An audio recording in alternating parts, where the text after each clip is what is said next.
and we see that there are no stocks on the watch list. So we're going to add new stocks.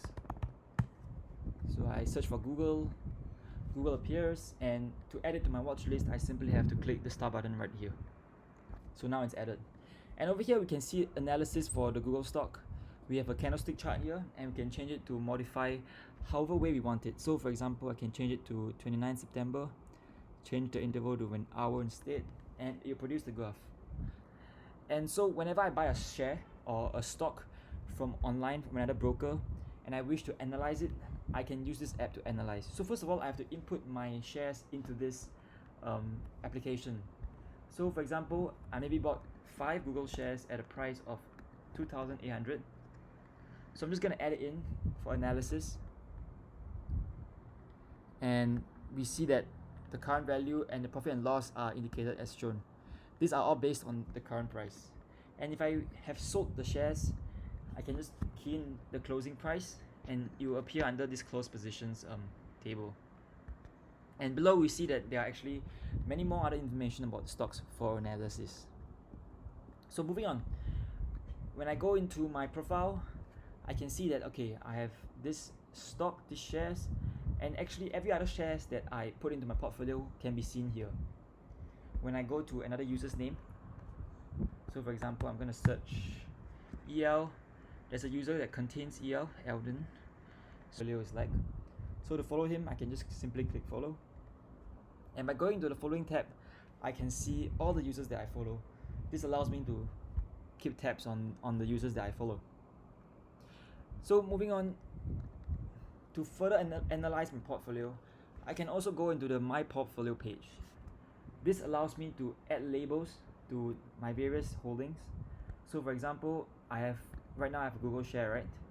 I'm gonna add a new label to it. So for example, maybe I want to label Google as a technology share. So the category would be maybe sector, and under sector I would say it's a technology stock. And maybe if it's maybe I want to talk about what type of stock it is. So I want to say that maybe Apple is a growth stock. So when I click save, I will be able to save the labels. And whenever I add new stocks, I can label it I can label the same categories as well. So just for demonstration purposes, I'm gonna switch to another account. This is an account that I have actually built the portfolio, so I can demonstrate how the My Portfolio page works. So over here I can see all the stocks that I have, and I've actually labeled all of them as a short-term technology and growth stock. So I can always add more categories. Maybe I can just say like, okay, just test, and I can always type in what kind of label I want to give in. So to analyze all these labels, I just need to click analyze positions, and you can see that it's analyzed. It breaks down all the different holdings by its category. So investment term, by sector, by type, and by test. So I didn't label it, so everything is classified under other. So for example, if I see the sector and I want to exclude maybe materials, for example, all I gotta do is click materials and it will automatically be excluded. So this allows me to analyze my holdings in any way I want. And by clicking show only open positions, I can remove all the closed positions and just analyze the positions that are currently still open. So finally, I just want to show that it's also mobile responsive.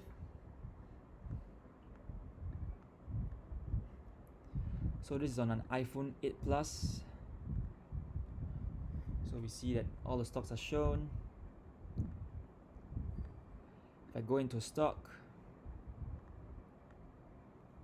I can see the intervals, I can see the graph, I can see my positions.